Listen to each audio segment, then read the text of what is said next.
우리 출애굽기 말씀을 지금 살펴보고 있습니다. 우리 23장이 위치해 있는 이 본문이 어떤 내용인지를 한번 좀 전체적으로 한번 오늘 간단하게 한번 정리해 보면 1장에서 이스라엘 백성들이 애굽에게 학대와 억압을 받고 있었습니다. 그래서 너무 힘들었어요. 그래서 이스라엘 백성들 어떻게 하냐면 하나님께 부르짖습니다. 하나님의 도움을 구하며 부르짖게 됩니다.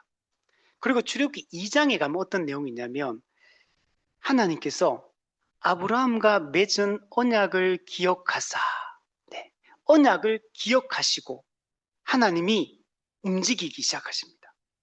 이 언약을 기억하사, 이게 중요합니다. 족장들과 맺은 이 아브라함 언약, 이 은혜 언약, 이것을 붙드는 게 매우 중요합니다. 그리고 3장에서 하나님과 이스라엘 백성들을 연결시켜 줄 수 있는 중보자를 하나님 세우십니다. 그가 누구냐면 모세입니다. 모세는 신약의 그리스도의 예표가 되는 분입니다. 그래서 모세를 세워서 그 중보자의 역할을 감당하게 하는 것을 볼 수가 있습니다. 그리고 7장부터 10장의 내용에 보면 10가지 재앙을 통해서 애굽과 애굽 신들을 하나님이 심판하는 내용을 볼 수 있습니다. 그 10가지 재앙 같은 경우는 어떤 의미를 가지냐면 바로가 그 얘기를 첨예하거든요. 여호와가 누구이기에 우리가 너희들을 놓아주겠느냐, 이렇게 하면서 우리는 여호와를 알지 못한다 하면서 여호와를, 그죠? 그 여호와를 인정하지 않았거든요. 이 10가지 재앙은 그 여호와가 누구냐에 대한 하나님의 응답이 여러분 10가지 재앙이라고 할 수 있어요. 그 10가지 재앙은 바로와 바로의 백성들을 심판하는 것만 의미가 있는 게 아니라 그들이 섬기는 애굽의 신들을 심판한다. 애굽의 신들을 심판함으로 누가 참된 하나님인가? 누가 참신인가? 이스라엘 백성이 섬기고 있는 이 여호와 하나님이 참신이시다라는 걸 온 땅에 여러분 선포를 합니다. 그리고 12장에서 6월절 어린 양을 잡습니다. 그리고 그 피를 문 임방과 좌우 설주에 바릅니다. 그래서 이 피를 바르면 죽음의 천사가 재앙이 넘어갔습니다. 6월 패스오버 넘어가는 거예요. 그래서 이 피를 바른 집마다 살게 되고 6월절 어린 양의 피를 바르지 않은 그 집에는 다 죽음이 찾아오게 됩니다. 그래서 출애굽기 12장이 중요한 거.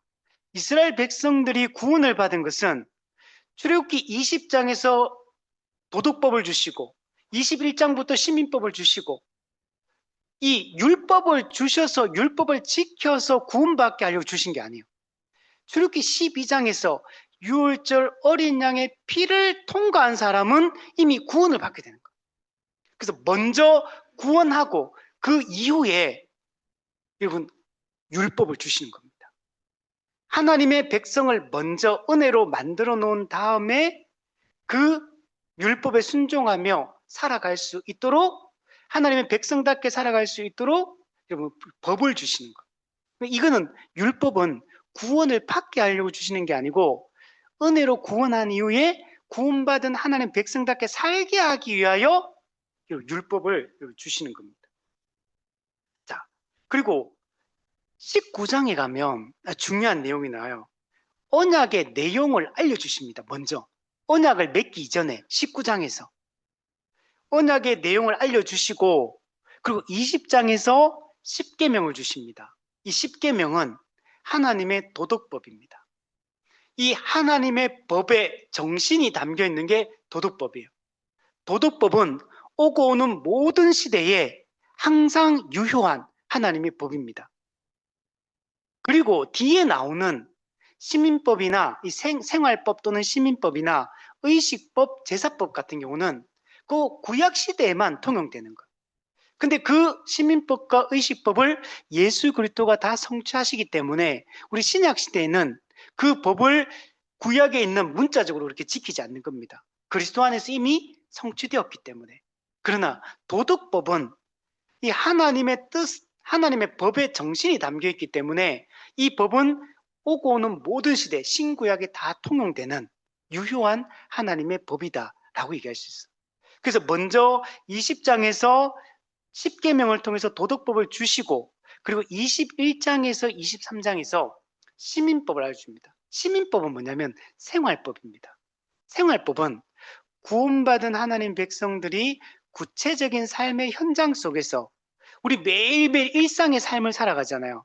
그 일상 속에서 하나님 백성답게 살아가는 게 어떤 건지, 하나님 백성들은 이 모든 여러 정황 가운데 상황 속에서 어떻게 처신하고 어떻게 살아가야 되는지 알려주는 게 이 생활법, 시민법입니다. 그래서 우리가 그 내용을 지금 현재 우리 살펴보고 있는 것입니다. 자, 오늘 우리가 살펴볼 본문은 우리 21장, 22장에 나오는 이 시민법을 우리가 살펴보았고, 오늘은 이제 23장에 나오는 이제 시민법을 살펴보려고 합니다. 우리 이제까지 이 시민법을 살펴보면서 어떤 생각이 들었습니까? 구약의 이 율법이 복음과 밀접하게 연관되어 있다는 걸 알 수 있었죠. 이 모든 율법이 그리스도 안에서 성취되었다는 걸 우리가 알 수 있었습니다. 그래서 이 율법이 우리 신약시대 사는 사람들하고는 상관없는 법이 아닌 거예요. 이 율법 속에는 하나님의 성품이 담겨 있고 하나님의 뜻이 담겨 있고 하나님이 누구신지를 알려주고 있는 게 이 율법인 거예요. 그래서 우리가 이 하나하나의 내용들을 잘 살피고 공부하는 게 중요합니다. 우리 저희 목회자들 같은 경우는 목회자가 이제 배우는 신학 과목 중에 우리 십계명, 우리 주기도문, 사도신경 이것도 하나의 과목으로 이제 공부하는 것들이 있고, 최근에 이제 2년 전부터 해서 율법 강의가 이제 시작이 되어서 우리가 같이 공부를 하고 배우고 있어요. 율법을 구체적으로 율법에 대해서 공부할 필요가 있어요. 율법은 복음이 왔기 때문에 율법이 폐기 처분되는 게 아니거든요. 율법이 복음과 반대되는 것이냐? 그럴 수 없느니라. 여러분, 그리스도는 오히려 율법을 성취하시고 완성하시는 분이에요. 율법의 제3용도, 규범적 기능. 우리에게는 구원받은 하나님의 백성들에게 지금 율법을 우린 더 잘 알아야 돼. 그 율법은 우리를 그리스도께 인도하는 몽학 선생 역할을 하고, 그리스도는 우리를 다시 율법에게 보내어서 하나님 백성답게 살기를 명령하고 이러고 있는 겁니다. 그래서 요 문장을 우리가 잘 기억해야 돼요. 율법은 우리를 그리스도께 인도하고 안내하고, 그리스도는 다시 우리를 율법에게 보내어서 하나님 백성답게, 언약 백성답게 살게 한다. 이 개념이 매우 중요한 개념이에요. 근데 어떤 분들은 이 율법 폐기론을 주장하는 분들이 있어요. 정말 이 복음에 대해서 이해를 못하는 분이에요. 여러분, 그는 아니다. 자, 그래서 우리가 이 20장에서 이 도덕법을 살펴보고 21장, 23장에서 이 시민법을 우리가 쭉 살펴봤습니다. 자, 우리 오늘 본문은 크게 두 가지 이야기를 하고 있습니다. 우리 1절부터 3절까지 그리고 4절, 5절이 두 개의 이야기를 하고 있는데, 첫 번째는 언약 공동체 안에서 거짓 소문, 거짓 풍설을 퍼뜨리지 마라. 그리고 법정에서 위증하지 말라. 거짓된 이 거짓 증언을 하지 말라. 또 반대로 얘기하면 진실된 증언을 해라. 진실된 증인이 되어라 라고 얘기를 하고 있고, 4절, 5절에서는 어떤 이야기를 하고 있냐면 원수까지 사랑해라. 원수를 사랑해라. 내 원수고 나를 미워하는 자라 할지라도 그를 위하여, 그의 유익을 위하여 살아라 라고 지금 얘기를 하고 있습니다. 놀라운 얘기예요. 이 이야기들이 나중에 산상수훈에서 예수님께서 다시 이 율법의 의미들을 깊이 예수님이 알려주고 있는 것들을 좀 볼 수가 있습니다.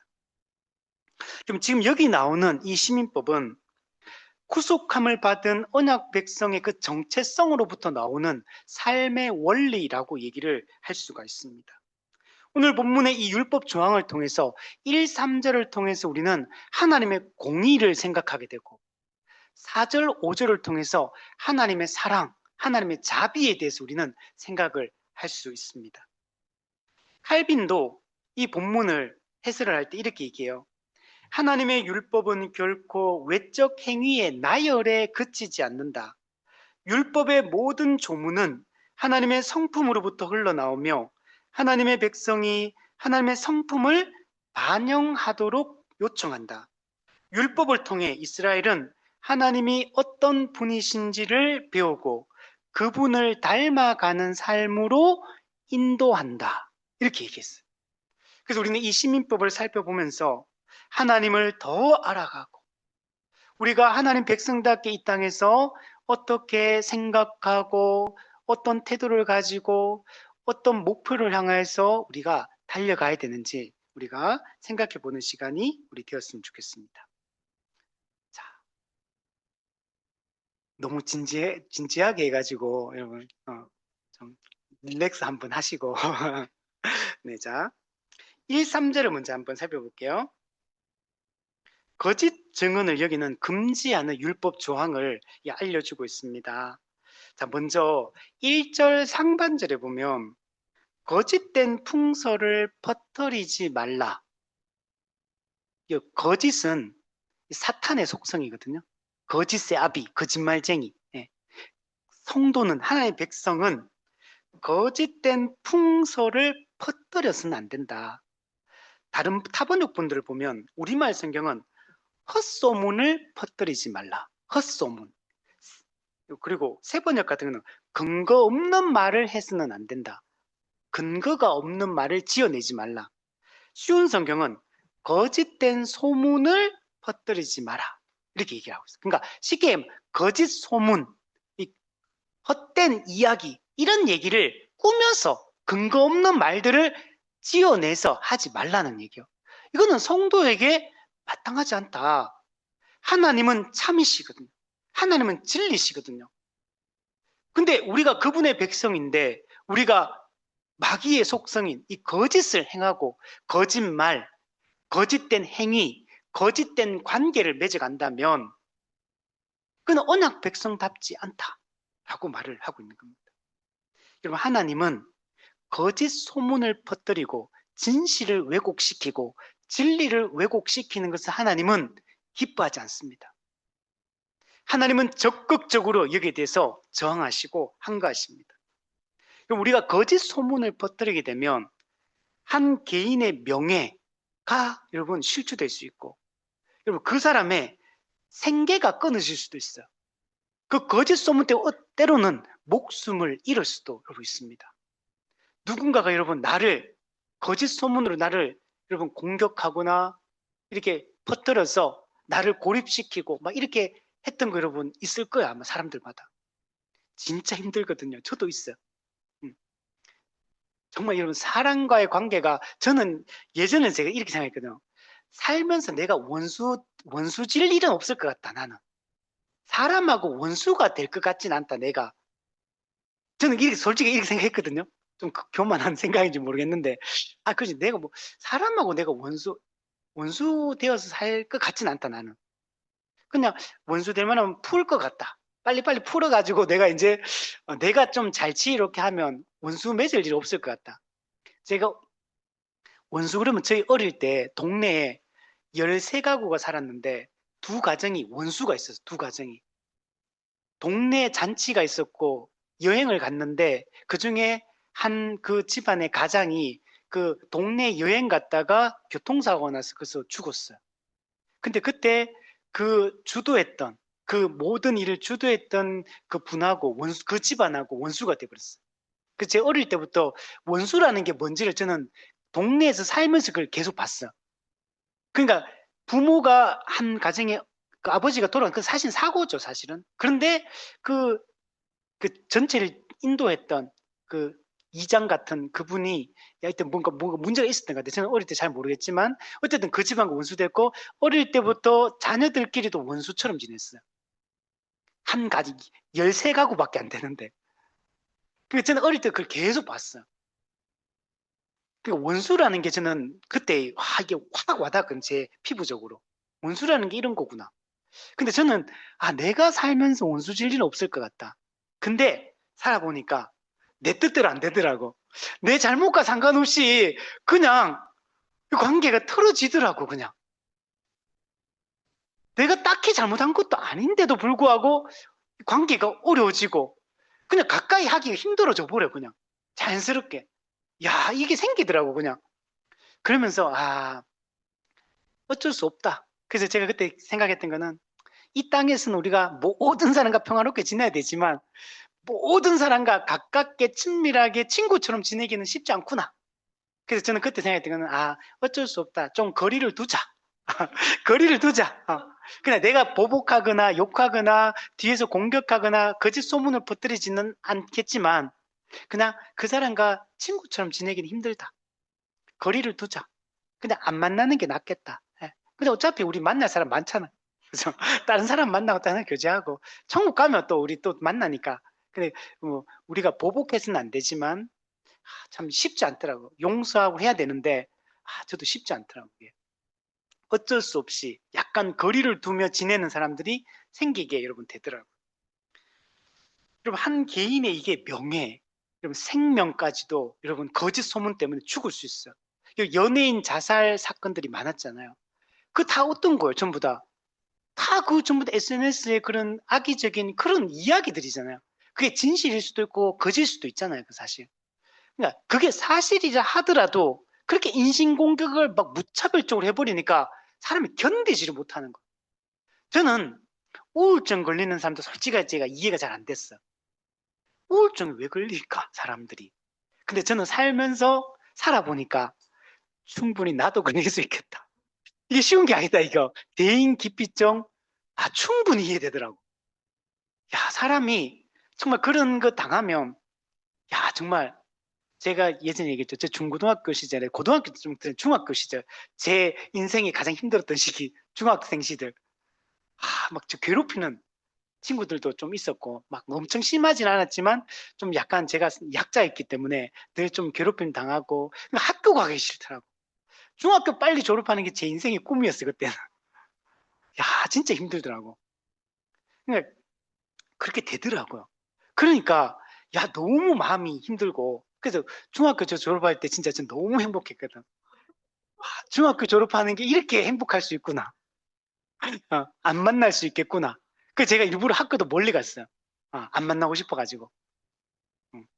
그 정도로 저한테는 일종의 트라우마죠. 물론 지금 생각해 보면 그냥 늘 있는 그냥 이게 막 심한 것도 아니었어 사실은. 그냥 우리 학교 가면 이렇게 서로 막 이렇게 알짱알짱거리면 괴롭히는 거 있잖아요. 이게 있는 것때 사실은. 근데 그때는 왜 그렇게 힘든지 그게 그냥 그렇더라고 그때는 못 견디겠더지. 제가 약하니까. 그 어쨌든 간에 그런 것들 때문에 충분히 학교 오기 싫고 그때 그 당시에 제 친구 중에 한 명은 친한 친구였는데 중학생 때 걔는 진짜 좀 심하게 괴롭힘을 당했어요. 걔는 진짜 그 부모님한테도 결국은 얘기를 하게 되었고 나중에 왔거든. 충분히 그럴 수 있다. 누구든지. 아무리 좋은 상황에 있더라도 내가 충만하고 자신만만하고 자신감이 넘치고 이럴 때라도 어느 순간에 사람은 기가 꺾일 수 있는 거죠.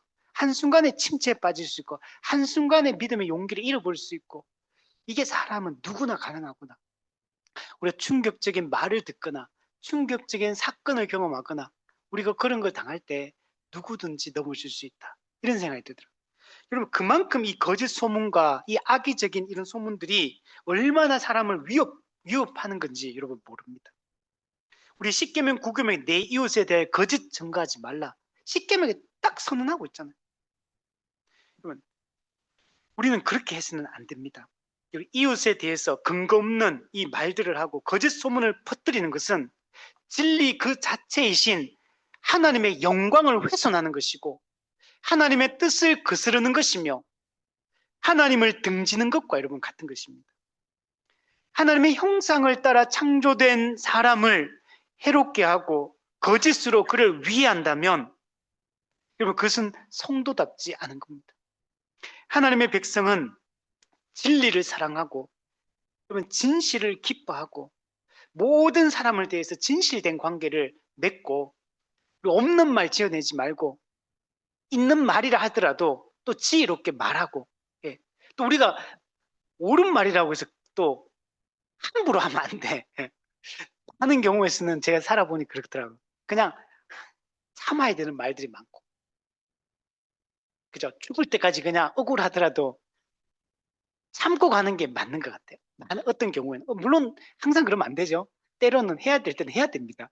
그래서 정확하게 또 얘기하고 하지만 지혜가 필요하고 항상 우리가 그냥 내 모든 마음의 억울함을 풀 수는 없다라는 생각이 듭니다.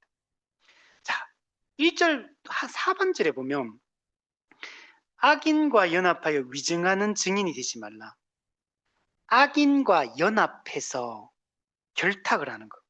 위증하는 증인이 되지 말라. 이 악인과 연합한다는 말은 악인과 함께 손을 둔다. 악인 손 옆에 내 손을 갖다 두는 걸 얘기하는 거야. 내 손이 악인 손 옆에 있으면 안 되지. 그죠? 악인과 손 잡는 거예요. 그거는. 우리는 그렇게 하면 안 되는 거죠. 악인은 여러분 악한 의도를 가진 사람이거든요. 그 사람과 우리가 함께 손을 잡고 위증하는 증인이 되면 여러분 누군가를 죽이게 되는 거예요. 우리 역사 속에 이런 일들이 얼마나 많이 일어납니까? 위증으로 말미암아 억울하게 죄 없는 사람이 고통당하는 일들이 얼마나 많아요. 그래서 우리나라도 재심을 통해 가지고 그 억울함을 푸는 경우들도 있지만 풀지 못하고 또 뭐 그런 것까지 아니더라도 한평생 여러분 그 억울한 마음을 가지고 그죠? 고통 속에 우리 뚜껑 열린다 이런 얘기 하잖아요. 그죠? 제가 며칠 전에 봤는데 글에서 봤는데 화병에 대한 얘기를 하고 화병. 화병은 몸에는 사실 아무 증상이 없는 거잖아요. 근데 화병이 있다는 거, 화병이. 그 왜 화병이 걸리겠어? 얼마나 억울하면, 얼마나 힘들면, 얼마나 여러분 고통스러웠으면 화병이. 저도 한번 인생에서 그런 적이 한번 있었거든요. 제 인생에서 지금 생각해 볼 때 제일 힘들었던, 아니 중학교 때보다 더 힘들었던 한순간이 있었습니다. 그때 이게 뚜껑이 열린다는 게 제가 뭔지 알았어요. 진짜 여기에 이게 뜨거워. 머리 여기가 엄청 뜨거워. 지금 여기 보시면 지금 머리 빠졌죠? 그때 빠졌어요. 그때. 진짜 거짓말이 아니고 그때 빠졌어요. 여기가 너무 억울하니까 여기가 화를 누를 수가 없는 거예요. 이게. 그래서 그때 어떻게 했냐면 일어나면 계속 성경 읽고 기도하고 그냥 운동 그냥 계속 밖에 나 걸었어요. 저는 그 그때 겨울이었는데 그냥 계속 걸었어. 걷고 또 걷고 그 추운 겨울에 그만 시원하잖아요. 그게 그 덥다는 생각 하나도 안 돼. 그 추운 겨울에 눈도 막 내리는데 그냥 걷고 그러면 또 마음이 확 풀려. 그 집에 와서 성경책 읽고 기도하면 또 마음이 또 확 풀려. 그래서 시간 좀 지나면 다시 확 올라와. 화가. 이게 계속 매일 반복돼. 이게 매일 반복돼. 그러면 다시 또 성경책 읽고 또 밖에 나가 걷고 또 좀 괜찮아지면 정신 차려가 좀 있으면 또 확 올라와. 이게 계속 반복되더라고. 이게 그 시간이 지나니까 이제 물론 이제 해결이 되었지만 물론 이제 별것도 아니야. 사실 또 생각해 보면. 근데 그 당시는 힘들더라고. 지금 생각하면 그 별거 아닌데 다른 사람들에 비하면 그건 진짜 아무것도 아닌데 다른 사람이 겪는 그 아픔에 비하면 아무것도 아닌데 근데 당사자인 저는 그 당시는 힘들더라고. 야, 그게 힘들더라고. 그래서 보통은 좀 힘든 일이 있더라도 참 며칠 지나고 한 2주 지나면 보통 다 해결이 되잖아, 마음이. 근데 야, 이게 억울한 거는 해소가 안 되더라고, 이게. 말한다고 되는 것도 아니고 뭐 억울함을 풀고 이런 말고도 없고 이게 그냥. 근데 그게 사실은 저를 엄청 단단하게 만들어주는 계기가 됐어요. 사실 그 사건이 저한테는 저를 정말 좀 뭐랄까 좀 제가 좀 온실 속에 살아왔구나. 그거 겪기 전에는 온실 속에 살아왔구나. 그 생각이 들더라고. 야, 그러니까 남들한테는 별것도 아닌 게 나한테 너무 크게 느껴지고 너무 힘들게 느껴지고 나는 진짜 온실 속에 화초처럼 살아왔구나. 가만히 생각해보면 진짜 그렇더라고. 다 믿는 가정이지. 부모님 너무 잘하시는 분들이지. 사실 뭐 너무 좋은 가정에서 자랐거든. 그래 좀 생각해보니까 야, 이게 난 진짜 온실 속에 이런 거 작은 이 고난도 못 견디는 애는 나는 사람이구나. 이것도 못 견디는 내가 사람이라는 걸 그때 느꼈어. 그리고 나서 그 사건이 그 이후에 저를 되게 단단하게 만들어주고 다른 사람을 이해하는 마음이 확실하게 좀 많이 생기게 된 계기가 사실 그 사건이었어요. 물론 그거는 지금 이제 돌이켜보니까 아무것도 아니에요. 사실 지금 들은 거 다 지나간 거라서 그런 게 아니라 진짜 객관적으로 볼 때 별것도 아니야 사실. 근데 그런 과정을 통해서 우리를 세워주는 거죠. 자, 어쨌든 간에 우리는 이런 악인과 연합해서 위증하는 증인이 여러분 되면 안 됩니다. 이 불의한 연합을 하면 안 돼요. 아무나 하거나 손잡으면 안 돼요, 여러분. 아무하고나 여러분 같이 있으면 안 돼. 여러분 사람도 가려서 만나야 돼. 이 말이 나쁜 말인 것 같지? 아니요. 가려서 만나야 돼. 이거 아무하고나 시간을 많이 보낼 필요 없어요. 우리는 모든 사람을 대하여 복음을 전하기 위해서는 모든 사람을 만나야 돼. 아무도 제한하면 안 돼. 그러나 모든 사람과 모든 걸 공유할 필요는 없어요. 우리는 많은 시간을 보내서 성도들과 시간을 많이 보내야 돼. 성도들과 말씀에 대해서, 하나님의 은혜에 대해서, 우리의 정체성에 대해서, 우리가 어떻게 살 것인지에 대해서 성도들과 자주 만나고 이야기를 나누고 위로하고 격려하면서 시간을 보내야 돼. 그게 가장 중요해요. 그리고 그 이후에 또 우리가 직장에서, 가정에서, 이 사회에서 우리 해야 될 역할들 있잖아요. 우리 시간이 한정적이야. 모든 사람과 만날 수 없어요. 필요에 따라서 여러분 성도들과는 자주 만나고 나머지 사람들하고는 여러분 필요에 따라서 좀 만나면 되는 거. 우리 이것을 잘 절제하고 해야 됩니다. 그래서 우리는 불의한 연합을 하지 않도록. 여러분 이게 자칫 잘못하면 우리가 정말 우리가 악해가지고 인간이 이게 교묘하게 합리화시키면서 이 불의한 자들과 손잡을 수 있어요. 우리가 이걸 조심해야 됩니다. 내가 좀 수고가 있고 또 고통이 뒤따르고 손해가 있고 하더라도 우리는 올바른 편에 서서 우리가 살아가는 게 중요합니다. 그럼 증인은 진실만을 말해야 되고 권력이나 어떤 집단이든지 그 압력에 굴복해서는 여러분 안 됩니다. 우리는 정말 구원받은 자로서 우리를 구원하신 그 은혜에 우리가 정말 보답하는 삶을 살아야 돼요. 그래서 우리는 항상 진리를 얘기하고 진실만 얘기하고 우리는 참된 선한 자의 편에 서서 의인의 편에 서서 항상 우리는 살아가고 그게 때로는 손해가 있다 하더라도 여러분 악인의 편에 우리가 서지 않는 것이 여러분 중요합니다. 메투엘리가 이렇게 얘기합니다. 불의한 연합은 죄를 공유하는 것이다. 불의한 연합은 죄를 공유하는 것이다. 악인의 소송에 증인으로 서는 자는 그 불의의 스스를 종속시키는 것이다. 하나님 앞에 공의의 보호자로 부름받은 자신의 책임을 져버리는 것이다. 그리고 우리는 하나님의 공의의 보호자로 부름을 받았대요. 하나님의 공의를 지켜가야 됩니다. 하나님의 미시파트, 공의, 우리는 지켜나가야 돼요. 자, 2절에 보면 다수를 따라 악을 행하지 말라. 우리말 중에 군중을 따라 악을 행하지 말라. 내가 법정에 서서 증언을 할 때 다수의 편에 서서 공의를 그르치는 일이 없게 하라. 쉬운 성경은 다른 사람들이 다 악한 일을 한다고 해서 너희도 악한 일을 하면 안 된다. 남들이 한다고 따라가면 안 된다는 거예요. 다른 사람들이 다 거짓 정언을 한다고 해서 너희도 함께 거짓 정언을 하여 공정한 재판을 방해해서는 안 된다. 여러분 우리는 민주주의, 다수결의 원칙 뭐 이런 얘기를 하는데 현대 이 사회는 정말 다수가 가는 길이 옳은 길인 것처럼 이렇게 생각하고 그 길을 강요하고 다수가 걸어가는 그 길에서 반대하거나 그 길에서 벗어나면 문제 있고 비정상적이라고 이렇게 추궁합니다. 우리는 이런 다수결의 원칙을 절대화하는 이 현대적 경향에 대해서 우리는 도전하고 거부해야 됩니다. 그럼 진리는 다른 문제예요. 진리는 다수결로 정하는 게 아닙니다. 많은 사람이 따른다고 그게 진리가 아닙니다.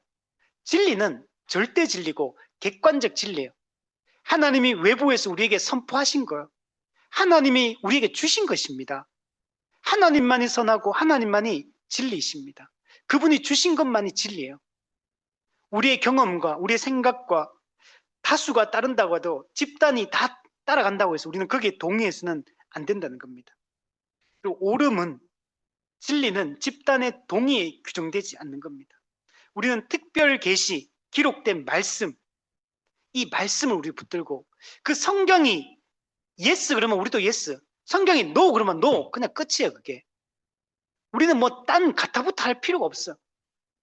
성경이 가는 데까지 가고 성경이 서는 데 선다. 오직 성경, 전체 성경. 우리 이거 종교개혁의 이 기치를 높이 우리는 붙들고 가야 돼요. 성경의 유기적 축자 완전 영감을 믿고 성경의 무호성, 성경의 충분성, 성경의 명료성, 성경의 자증성 이거 분명하게 확신하고 이거 붙들고 가야 돼요. 지금 성경관이 무너지고 있어. 우리가 올바른 이 성경관을 붙드는 게 여러분 중요합니다. 성경만이 절대 진리다. 성경은 그래서 진리를 그냥 선포하고 선언하는 거예요. 그냥 우리를 설명하거나 설득하려고 하는 게 아니에요. 그냥 선포, 캐리그마 선포하는 거예요. 그냥 이게 진리다라고 성경이 그냥 객관적으로 선포하는 거예요. 그냥 우리는 성경을 그래서 바르게 해석하고 성경에 우리가 전체 성경에 빗대어서 올바르게 해석해서 우리 믿음의 선배들이 우리에게 물려준 이 성경의 분명한 가르침들을 우리는 이 교리적 가르침들을 붙들고 우리 살아가야 됩니다. 다수의 의견을 따르지 말고 하나님의 말씀을 우리가 따르고 말씀을 기준으로 판단하고 살아가는 사람이 돼야 됩니다. R.C. 스프라울이 성경을 아는 지식이라는 책을 썼는데 이 사람이 이런 얘기합니다. 성경 어디에도 다수결이 도덕의 기준이 된다고 가르치지 않는다. 아담과 하와의 타락 이후 인간의 집단적 의견은 하나님의 진리를 왜곡하는 경향이 있다. 신자는 여론의 법정이 아니라 하나님의 말씀 앞에 서야 한다. 여러분, 우리는 타락한 존재예요. 우리에게는 어떠한 선한 것도 나올 수 없어. 다수가 모여서 집단 지성의 힘, 뭐 이런 얘기 하잖아요. 진리는 집단 지성으로 되는 게 아니에요. 존재 자체가 타락하고 전적으로 부패했기 때문에 우리는 어떠한 선한 것도 나올 수 없고 하나님을 알 수도 없고 하나님의 뜻이 무엇인지도 알 수 없어요. 다수결이 도덕의 기준이 아닙니다. 인간이 타락한 인간들이 모여서 낸 집단적 의견, 그는 여러분 하나님의 진리를 왜곡하는 방향으로 흐를 수밖에 없어요. 그럼 사람이 이런 얘기예요. 혼자 있을 때는 멀쩡한 사람이 같이 모이면 이상해진다 그러거든. 이게 여러분 타락한 존재이기 때문에 그런 거. 그래서 진리로 무장되어 있는 사람이 여럿이 만나면 진리가 더 빛나고 선명해지는데 진리가 불분명한 사람들이 만나면 왜곡되는 거예요. 그래서 2단에 가보세요. 모이면 모일수록 더 이상해져. 참된 교회는 모이면 모일수록 더 바른 방향으로 갑니다. 진리를 더 빛내기. 여러분 신자는 여론의 법정. 여러분 이 세상 여론에 흔들리지 말아요. 수많은 메시지를 세상이 줍니다. 하나님의 우리는 말씀 앞에 서는 자가 됩니다. 3절 가난한 자의 송사라고 해서 편벽되이 두둔하지 말라. 부자가 송사를 당할 수도 있고 가난한 자가 송사를 당할 수 있는데 가난한 자의 송사라고 해서 편벽되이 두둔하면 안 돼요. 우리말 성경은 가난한 사람이라고 해서 편드는 일이 없도록 하라. 가난하다고 불쌍하니까 동정심을 가지고 편들지 말라는 얘기예요. 현대어 성경도 가난한 이의 일이라고 해서 더 봐주어서도 안 된다. 기준이 그게 되면 안 된다는 거예요. 성경은 일반적으로는 뭐라고 얘기하냐면 가난한 자를 보호하라고 얘기합니다. 우리 앞에서 우리 시민법을 살펴봤잖아요. 그죠? 가난한 자, 고아, 객, 나그네 이런 사람들 돌보고 그들을 섬기라고 얘기하거든요. 근데 여기서는 그렇게 말하지 않아요. 가난한 자라 할지라도 부당하게 두둔하지 마라. 그의 편을 들지 말라는 거예요. 편파적인 판결을 내리지 말라는 거예요. 여기서 중요한 거는 공의가 중요해요. 공의, 미시파트. 하나님의 미시파트가 중요한 거예요. 하나님의 공의, 진정한 공의는 부자냐 가난한 자가 중요한 게 아니에요. 권력자나 약자냐 그게 중요한 게 아니야. 공의는 그런 거 상관없어요. 오직 공의는 이 율법에 근거하는 거. 하나님의 뜻을 기록한 하나님의 법. 이 율법에 근거해서 이 법에 맞으면 공의로운 거고 그 법에 맞지 않으면 좀 공의롭지 않은 거예요. 다른 어떤 것도 기준이 될 수 없어요. 우리는 가난한 자를 동정심으로 공의를 왜곡하면 안 돼요. 아, 저 사람 너무 불쌍하다. 좀 봐주자. 저 사람이 지금 저 죄 때문에 잡혀 들어가면 나머지 있는 저 가족들, 저 어린아이들 어떡하냐. 불쌍하다. 좀 용서해주자. 이렇게 하면 안 된다는 거. 죄에 대한 정당한 대가 지불이 안 되잖아요. 죄에 대한 형벌 집행이 안 이루어졌기 때문에 안 되는 겁니다. 레위기 19장 15절에도 가난한 자의 편을 들지 말며 이때는 이제 잘못했는 경우를 얘기하는 거예요. 무조건 가난하다고 편들면 안 된다는 거예요. 오늘날의 이 사회를 보면 저는 약간 그런 게 있어. 소수자, 뭐 소수자, 무슨 사회적 약자, 소수자. 아, 우리 돌봐야 되지. 성경에 가난한 자, 고아와 객과 나그네와 여자들과 다 돌보라 그러잖아요. 우리가 소수자들, 약자들 돌봐야 되지. 그러나 무조건 그렇게 하라는 얘기는 아니에요. 우리가 진리를 따라서, 진리의 기준에 따라서 우리가 그걸 판단을 해야 되지. 부자라고 다 나쁘고 가난한 자고 다 착합니까? 그런 거 아니잖아요. 그죠? 우리는 성경의 기준에 빗대어서 항상 바르게 판단하는 게 중요합니다. 게알드 스포스가 이렇게 얘기합니다. 구약의 율법은 단편적인 도덕 규범이 아니라 언약 신학의 표현이다. 각각의 계명 안에는 하나님의 성품이 담겨 있으며 그 성품의 핵심에는 공의와 진리가 있다. 이스라엘은 율법을 통해 공의로우신 하나님의 형상을 세상에 나타내도록 부름받았다.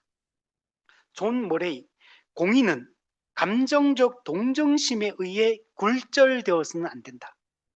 감정적 여러분 동정심. 진정한 사랑은 공의를 포기하지 않는다. 그렇죠. 십자가가 이걸 가장 적나라하게 보여주는 거예요. 그리스도의 그 하나님의 사랑이 언제 철저하게 드러납니까? 십자가에서 예수 그리스도 자기 아들을 그 공의를 시행해서 그 형벌을 담당하게 하심으로 화목 제물 되게 하심으로 하나님의 진노를 다 부어서 그리스도가 그 죄값을 지불하게 하심으로 진정한 사랑이 여러분 나타나는 겁니다. 여러분 하나님의 사랑은 하나님의 공의와 완전히 여러분 조화를 이루며 우리의 이웃 사랑도 마찬가지로 진리와 함께 작동해야 된다. 그러면 이웃 사랑과 진리는 같이 가야 되는 거예요.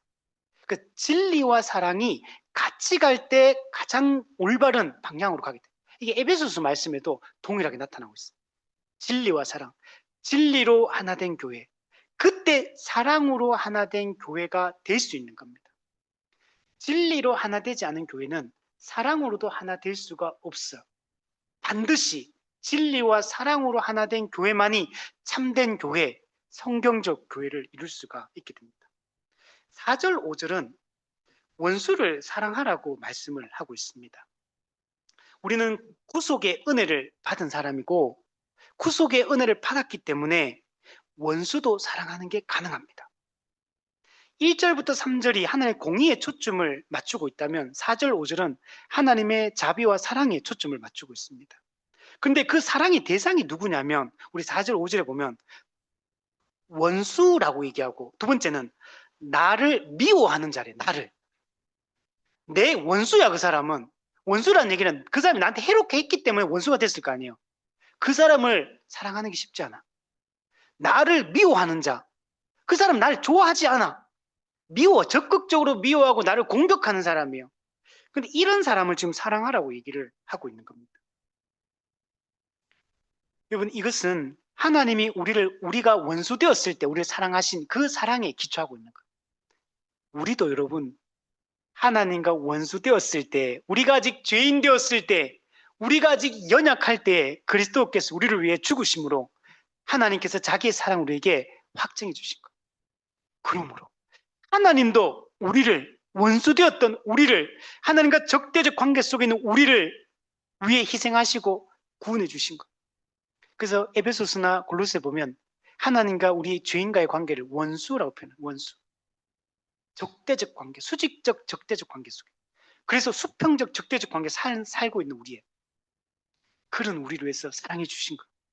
그러므로 우리도 이제는 이 은혜를 경험했고 이 사랑을 맛본 사람이죠. 이 사랑으로 우리도 원수를 향해서 손을 내밀고 원수를 돕고 원수를 향한 의무를 다할 것을 명령하고 있는 겁니다. 에드먼드 클라우니가 이렇게 합니다. 구약의 율법은 단순한 의무 기록이 아니다. 율법의 각 계명은 이스라엘이 경험한 구속의 은혜로부터 흘러나온다. 네, 구속의 은혜를 받았기 때문에 우리도 이 은혜로 남을 사랑하는 게 가능하게 된 겁니다. 하나님이 그들에게 행하신 것이 그들이 이웃에게 행해야 할 것의 근거가 된다.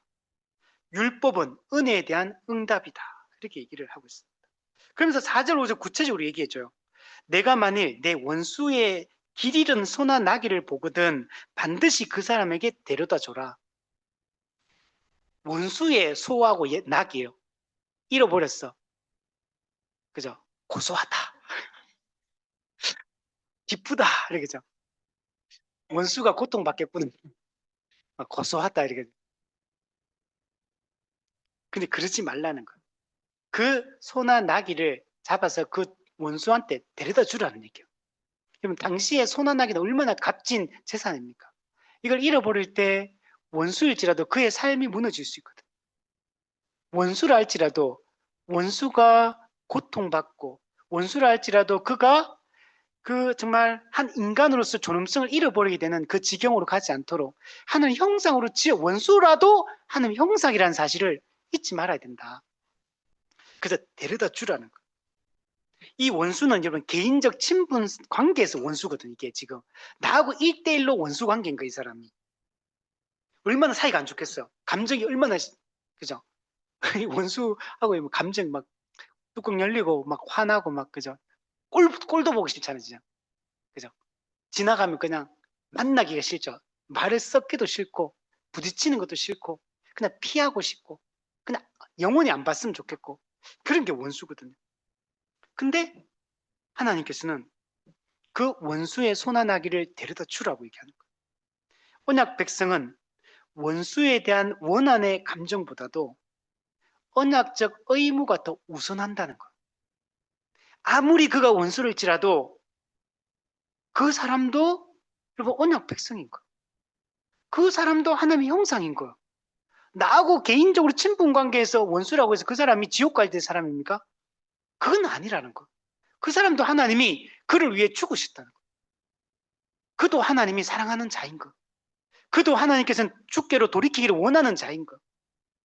우리는 그를 향한 이 의무를 이행을 해야 된다는 거예요. 리차드 백스도 얘기합니다. 우리 안에 원하는 이웃을 향한 의무를 면제해 주지 않는다. 아무리 내가 원한이 있다 하더라도 이웃을 향한 의무가 우리의 기본적으로 장착되어 있는 거예요. 왜? 하나님 우리를 사랑해 주셨으니까. 우리도 이웃에 대한 의무가 그냥 기본적으로 장착되어 있는 걸 그냥 의무인 거예요. 의무. 사람의 의무, 교인의 의무. 오히려 그 의무를 수행하는 것 안에서 하나님의 은혜가 원한을 소멸시킨다.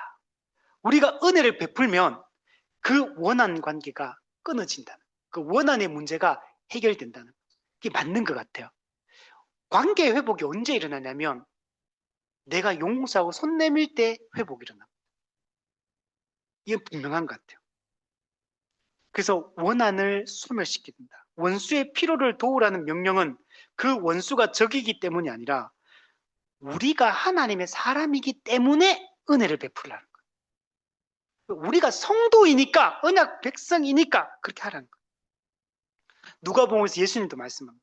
너희가 만일 너희를 사랑하는 자만을 사랑하면 칭찬받을 것이 무엇이냐? 죄인들도 사랑하는 자는 사랑하느니라. 예. 여러분, 제가 예전에 그 대부 이런 영화, 이런 있잖아요. 마피아 이런 거.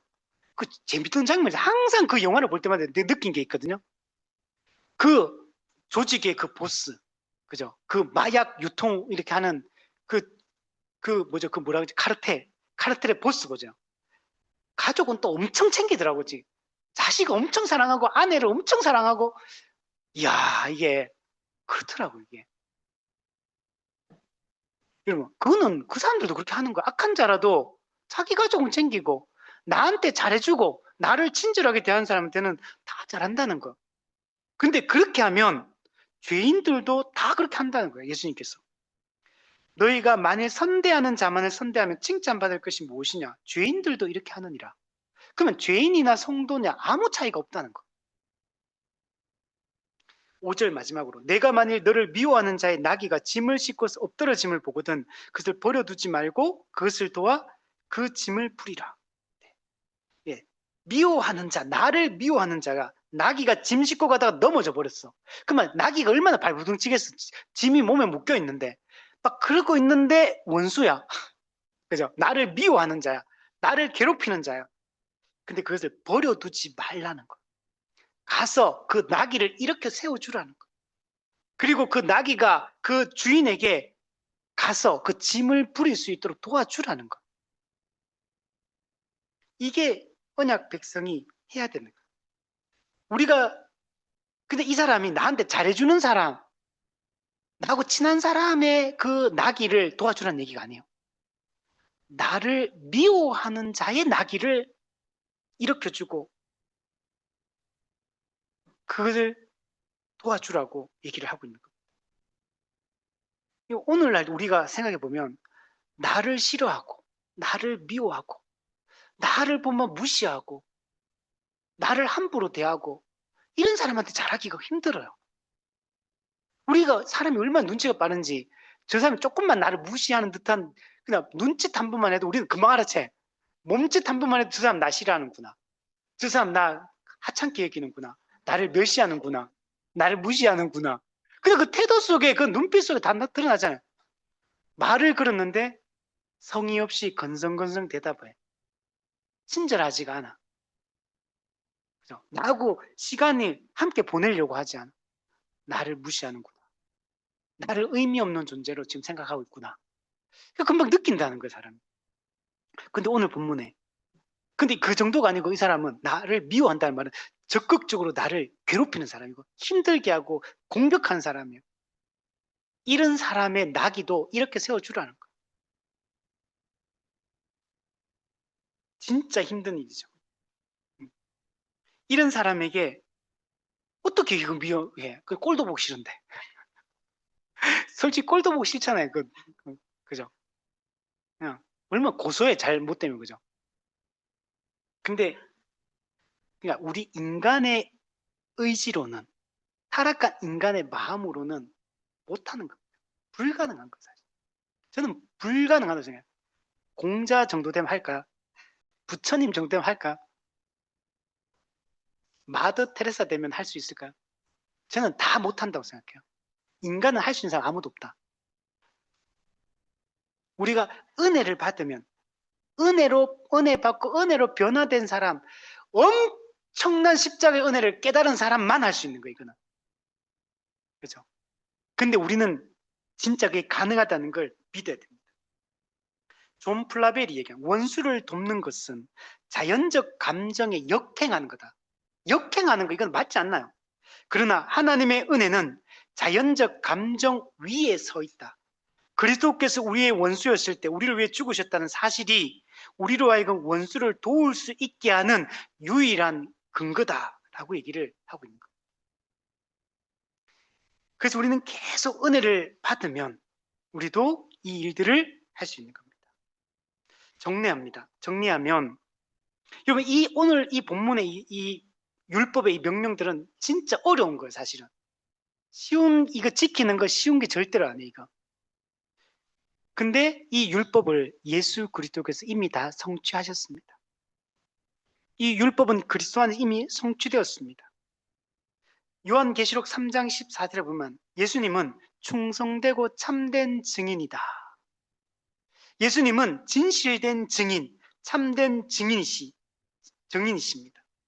예수님은 진실한 증인의 이 이상을 예수님이 성취하시고 실현하신 분입니다.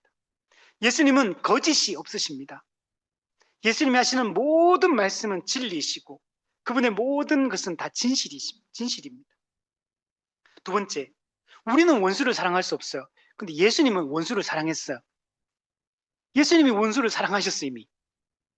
그 원수가 누굽니까? 우리가 원수였어. 우리가 예수님 원수야 원래. 근데 우리를 사랑해 주셨어요. 여러분 남이라고 생각하지 마세요. 나는 그 빼지 마세요. 내가 그 원수야 예수님의. 근데 원수인 나를 용서해 주시고 사랑해 주신 거예요. 그래서 이제는 우리도 이 사랑을 실천하고 우리도 이제는 이 원수를 사랑하며 살아가야 됩니다. 마태복음 5장에 보면 내 이웃을 사랑하고 내 원수를 미워하라 하였다는 것을 너희가 들었으나 나는 너희에게 이르노니 너희 원수를 사랑하며 너희를 박해하는 자를 위하여 기도하라. 예수님이 율법의 이 요구를 다 성취하셨기 때문에 우리도 이제는 그리스도 안에서 이 율법을 지키며 살아갈 수 있는 새로운 존재가 되었다는 걸 확신해야 됩니다. 우리는 하나님의 능력의 우리 가운데 함께 하셔서 이제는 우리가 이 말씀을 지키며 살아가는 게 가능한 존재가 되었다. 존재적 변화가 이미 일어났다는 걸 확신해야 됩니다. 이제 우리도 이런 삶을 우리 살 수 있었으면 좋겠습니다. 진실된 증언을 하고 원수를 사랑하며 살아갈 수 있는 그런 우리가 되었으면 좋겠습니다.